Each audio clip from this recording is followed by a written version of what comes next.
Good morning, have a nice day. Welcome to my channel నందుల్లాలో బేబీస్కి and మెన్స్ బేబీస్కి ఫ్లాష్ కార్డ్స్ చూపించి వాళ్ళ థింకింగ్ ప్రాసెస్ని డెవలప్ చేయడం అండ్ ఆ వేలో అంటే మరేం యాజ్ ఏ పేరెంట్స్కి మనం ఏం థింక్ చేస్తాం, మా పిల్లలు మిగతా పిల్లల కంటే కాస్త డెవలప్ కావాలి, లేకుంటే ఎవరిదైనా వాళ్ళకి సెల్ఫ్ ఉంటుంది, మా పిల్లలు చిన్నప్పటి నుంచే నేర్చుకోవాలి అనే థాట్ ఉంటుంది.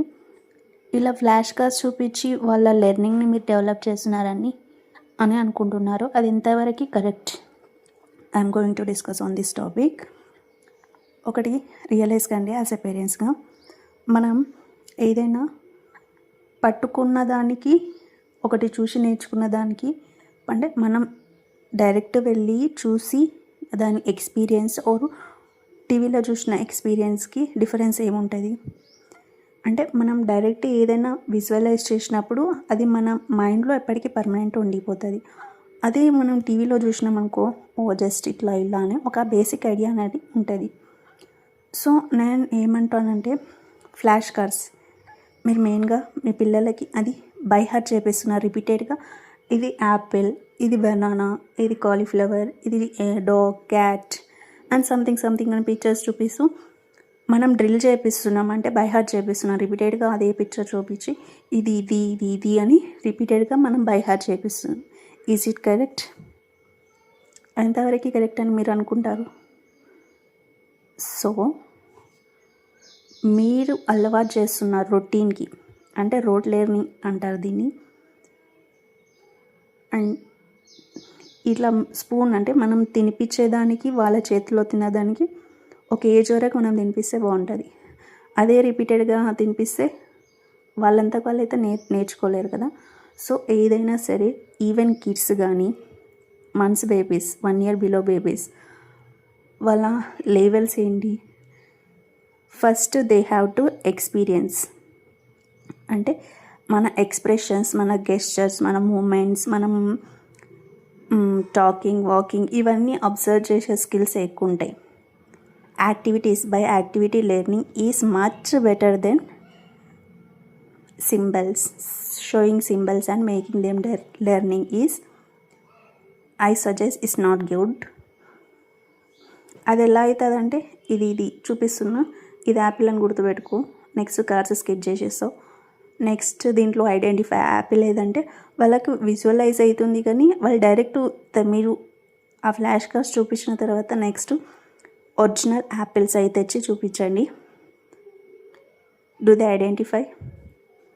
అస్సలు ఐడెంటిఫై చేయలేరు. సో ఫస్ట్ ఏమంటా అంటే, నేను ఫస్ట్ వాళ్ళకి వాళ్ళ ఏజ్కి తగ్గట్టు first gesture, face to face contact కానీ, మదర్తో మెయిన్లీ పేరెంట్స్తో కనెక్టివిటీ ఎక్కువ ఉంటుంది కాబట్టి కిడ్స్, మంత్స్ బేబీస్ కానీ, 1 year బేబీస్ కానీ, అప్ టు 5 years వరకు. సో ఫస్ట్ వాళ్ళు మీరు చేసే డైలీ యాక్టివిటీస్ కానీ, ఆర్ మీ ఏమంటారు feel, physical contact, mother to baby, mother to father, father to baby, ఇలా అంటే మీరు చేసే పనులని వాళ్ళు అబ్జర్వ్ చేసి నేర్చుకోవాలి. అంటే ఒకటి ఏంటి, మనం బుక్ నుంచి నేర్చుకునే దానికన్నా ఫిజికల్గా కాంటాక్ట్స్ నుంచి, ఫిజికల్ ఎక్స్పీరియన్స్ నుంచి, by touching, face to face contact, ఇలాంటి మూమెంట్స్ నుంచి మనం ఎక్కువ నేర్చుకుంటాం. అండ్ ఫేస్ టు ఫేస్ ఇంటరాక్షన్కి వచ్చే వాళ్ళకి, especially in first 1 year baby, core development అనేది చాలా ఎక్కువ ఉంటుంది. సో వాచింగ్, మనం మూవీ చూస్తున్నాం, సినిమా చూస్తున్నాం, వాళ్ళు కూడా అదే రిపీటెడ్గా ఫస్ట్ మనం వ్లాగ్స్ అంటే ప్రజెంట్ యూట్యూబర్స్ ఉంటారు కదా, వాళ్ళు వ్లాగింగ్ చేస్తుంటారు, మనం కెమెరా వైపు వాళ్ళకి కంటిన్యూస్గా వాళ్ళ ముందు మనం అదే చేస్తున్నాం అనుకో, అంటే వ్లాగింగ్ ఫోన్ పట్టుకొని చూస్తున్నాం, వాళ్ళు కూడా రిపీటెడ్గా అదే చూసుకుంటూ ఉంటారు. అంటే మనం చేసే పనులనే వాళ్ళు ఎక్కువ అబ్జర్వ్ చేస్తుంటారు. ఫేస్ టు ఫేస్ ఇంటరాక్షన్, వాళ్ళు మన ఫేస్లో మెయిన్గా ఐడెంటిఫై చేసేటి ఏంటి, మన I expression and mouth expression, eye contact. అట్లా చేయడం వల్ల వాళ్ళు ఎక్కువ నేర్చుకుంటారు. అండ్ టచింగ్, మనం హోల్డ్ చేసినప్పుడు అంటే ఫీల్ని వాళ్ళు ఎక్స్పీరియన్స్ చేయాలి. Next cuddling, safe physical contact, touch ద్వారా ఒక యాపిల్ని టచ్ చేయడం, ఇది ఈ షేప్ ఉంది, ఇట్లా ఉంది అని ఒక ఐడెంటిఫై వస్తుంది. వాళ్ళు నెక్స్ట్ మీరు ఫస్ట్ ఏదైనా ఫిజికల్ టచ్ నుంచి నెక్స్ట్ సింబల్స్కి పిక్చర్స్ చూపించండి. ఫస్ట్ ఫ్లాష్ కార్డ్స్ చూపించి నెక్స్ట్ ఒరిజినల్ న్యాచురల్గా నేర్పించాలని పోతే ఇట్స్ 100% లెర్నింగ్ డెవలప్ కాదు కదా, ఫ్యూచర్ని కూడా స్పాయిల్ చేస్తుంది. అండ్ గెస్చర్స్, మనం హ్యాండ్స్ ఊపడం, బాయ్ చెప్పు అంటాం కదా, అదర్వైజ్ డ్యాన్స్ మూమెంట్స్, ఇట్లా గెస్చర్స్ నుంచి క్లాప్ యువర్ హ్యాండ్స్, దేవునికి మొక్కు, ఇలా సంథింగ్ మనం చెప్తాం కదా, ఇట్లాంటి యాక్టివిటీస్ వాళ్ళని చాలా డెవలప్ చేస్తాయి. అండ్ వాయిస్ కన్వర్సేషన్, మనం అనుకుంటాం ఏదో టీవీ ఫోన్ పెట్టేస్తే వాళ్ళు నేర్చేసుకుంటారు అని. It's 100% failure thought. మనం మాట్లాడే అంటే వాళ్ళ ఫిజికల్గా వాళ్ళ ముందు ఎవరున్నారు, యాజ్ ఎ పేరెంట్స్గా మనం ఉంటాం కదా, వాళ్ళు మన మౌత్, మనం మాట్లాడే వేని అబ్జర్వ్ చేస్తారు. అండ్ టోన్ ఎట్లా అనేది అబ్జర్వ్ చేస్తారు. అంటే మన సౌండ్స్ని బట్టి వాళ్ళు నెక్స్ట్ రియాక్ట్ కావడానికి ఛాన్స్ ఉంది. అంటే ఏడు అని మనం సంథింగ్ పాయింట్అవుట్ చేసినప్పుడు వాళ్ళు ఏడ్ చేస్తారు, నవ్వు అన్నప్పుడు నవ్వు, అంటే ఫేషియల్ ఎక్స్ప్రెషన్స్ మెయిన్గా నోట్ చేస్తారు. నెక్స్ట్ మూమెంట్, మనం నడువు అంటాం, అంటే మనం చూపిస్తేనే వాళ్ళు నడుగుతారు. ఏదో మనం పిక్చర్ చూపిస్తే ఇట్లా నడువు అంటే వాళ్ళకి ఏం అర్థమవుతుంది, ఏది అర్థం కాదు. సో ఏదైనా నేను ఏమంటానంటే ఫస్ట్ ఫిజికల్గా వాళ్ళని ఎక్స్పీరియన్స్ కానివ్వండి, ఏదైనా వాళ్ళ చేతుల నుండి వాళ్ళు చూసి ఓన్గా ఎక్స్పీరియన్స్ బై టచింగ్, ఎక్స్పీరియన్స్ అయిన తర్వాతనే నెక్స్ట్ పిక్చర్ మోడ్కి వెళ్ళండి. ఫ్లాష్ కార్డ్స్ కానీ నెక్స్ట్ సంథింగ్ మీరు నేర్పించాలనుకునేటివి నేర్పించేసేయండి. బస్ 1 year బేబీకి ఇలాంటి ఫ్లాష్ కార్డ్స్ అనేవి యూజ్ చేయకండి. ఫస్ట్ మనం ఇంట్లో సరౌండింగ్స్లో ఉన్న ప్రతిదీ వాళ్ళకి ఎక్స్పీరియన్స్ చేపియండి. నెక్స్ట్ మీ నుండి నేర్చుకునేది చాలా ఉంటుంది, పేరెంట్స్ నుండి చాలా నేర్చుకుంటారు ప్రతి కిడ్. మెయిన్గా మీ నుండి వాయిస్, మీరు ఎలా రియాక్ట్ అవుతున్నారు ఏ సిచ్యుయేషన్కి, వాళ్ళు మిమ్మల్ని చూసి నేర్చుకుంటారు. మీ వర్క్స్ రిపీటెడ్గా మనం ల్యాప్టాప్ ముందర కూర్చున్నాం or something learning books read చేస్తున్నాం, వాళ్ళు కూడా రిపీటెడ్గా అదే వర్క్ చేస్తుంటారు, నోటీస్ చేసి ఉంటారు చాలామంది parents. So I feel it's my personal opinion, face-to-face interaction, touch, gestures and voice and conversation, movement and exploration, emotional attachment, వీటి నుండి పిల్లలు ఎక్కువ నేర్చుకుంటారు. కానీ ఫ్లాష్ కార్డ్స్ నుంచి ఒక సర్టెన్ ఏజ్ వరకే నేర్చుకుంటారు. కానీ నెక్స్ట్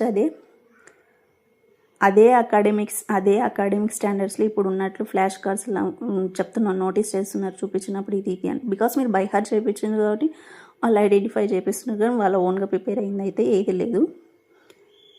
నెక్స్ట్ అకాడమిక్ స్టాండర్డ్స్లో కూడా వాళ్ళు టీచర్స్ చెప్పింది I want to follow this అనే వేలని ఉంటారు తప్ప వాళ్ళ ఓన్గా లెర్న్ అనేది చెయ్యరు. సో మాంటిసరీ, ప్రోబెల్ వీళ్ళంతా సజెస్ట్ చేసినది కూడా అదే, లెర్న్ బై డూయింగ్ అంటారు, బై యాక్టివిటీస్. అందుకే మనకి సెపరేట్ మాంటిసరీ స్కూల్స్ అని, ప్లేవే స్కూల్స్ అని డెవలప్ అయినవి అందుకే. సో పేరెంట్స్, మా పిల్లలు అవతల పిల్లలు నేర్చుకుంటున్నారు, మా పిల్లలు ఎందుకు నేర్చుకుంటారు, ఇవన్నీ కాదు. పిక్చర్ మోడ్కి అయితే పోకండి. ఫస్ట్ అయితే ఏదైనా ఫిజికల్గా నేర్పియండి. మీరు సాంగ్స్ పాడండి, వాళ్ళు కూడా సాంగ్స్ పాడడానికి ట్రై చేస్తారు. మీరు డ్యాన్స్ చేయండి, లెద్దాం, వాళ్ళు కూడా మీ డ్యాన్స్ చూసి నేర్చుకుంటారు. మీరు ఫిజికల్గా వెజిటేబుల్స్ కట్ చేస్తున్నప్పుడు ఇది కుకుంబర్, ఇది రాడిష్, క్యారెట్ అని వాళ్ళ ముందు పెట్టి చూపించండి. అంతేగాని ఫ్లాష్ కార్డ్స్ ఏదో బుక్స్ కొన్ని దొరికినామని చెప్పి అన్ని బుక్స్ కొన్ని పిక్చర్స్ చూపిస్తూ నేర్పించడం it's not correct. So think once. Drill మోడ్ని, బై హార్ట్ మోడ్ని ఎందుకు ఎంకరేజ్ చేస్తున్నారు మీరు? మీ చిల్డ్రన్ బ్రెయిన్ డెవలప్మెంట్ని మీరే స్పాయిల్ చేస్తున్నారు. సో బై హార్ట్ చేయడం వల్ల ఏమవుతుందంటే మీరు రిపీటెడ్గా say this what is this అన్నప్పుడు వాళ్ళు చెప్పకుండా ఎలా ఉంటారు? రిపీటెడ్గా చూపించినప్పుడు నోటీస్ చేస్తుండ్రు కానీ వాళ్ళు రియల్ ఎక్స్పీరియన్స్ అయితే చేస్తలే కదా. ఎగ్జాంపుల్ చెప్తా. Touching a real Apple instead of only seeing Apple picture. దానికి డిఫరెన్స్ ఐడెంటిఫై చేయండి. Hearing a parent laugh and respond. మిమ్మల్ని మీరు నవ్వుతున్నాగా చూసి వాళ్ళ రెస్పాన్స్ అబ్జర్వ్ చేయండి. వాడు ఫొటోస్ చూపించి ఇక్కడ స్మైల్ చేస్తున్నారు, యూ హ్యావ్ టు స్మైల్ అంటే వాళ్ళకి ఎట్లా నవ్వాలి కూడా అనేది కూడా తెలియదు. Copying gestures. మీరు హ్యాండ్ వేవ్ చేయండి, బాయ్ అని చెప్పండి, వాళ్ళు రిపీటెడ్గా అదే చేస్తారా. మళ్ళీ నెక్స్ట్ ఏదో పిక్చర్ చూపించి ఇది వేవింగ్ పిక్చర్ అని చూపిస్తే వాళ్ళు వేవ్ చేస్తారా. Emotional connection. ఎవరైనా ఏడుస్తున్నప్పుడు, ఎగ్జాంపుల్ మీ కిడ్డే ఏడుస్తున్నా అనుకో, మీరు పోయి హగ్ ఇవ్వడం ఓర్ కన్సోల్ చేయడం చేస్తుంటే వాళ్ళు నెక్స్ట్ యాజ్ ఏ కిడ్గా వాడు గ్రో అయినప్పుడు వాళ్ళకన్నా చిన్న ఏజ్లో ఉన్నప్పుడు వాళ్ళు కూడా సేమ్ థింగ్ రిపీట్ చేస్తారు. So pictures are not automatically harmful, but ఒక సపోర్ట్ ఇంటరాక్షన్ వరకే బాగుంటుంది. బట్ వాళ్ళ బ్రెయిన్ డెవలప్మెంట్కి, వాళ్ళ ఫర్దర్ స్టడీస్కి ఫ్లాష్ కార్డ్స్ యూస్ అవుతాయి అనే థాట్ మాత్రం తీసేయండి. So thank you. నేనేమైనా రాంగ్ మాట్లాడింటే ప్లీజ్ కన్వే యువర్ థాట్స్.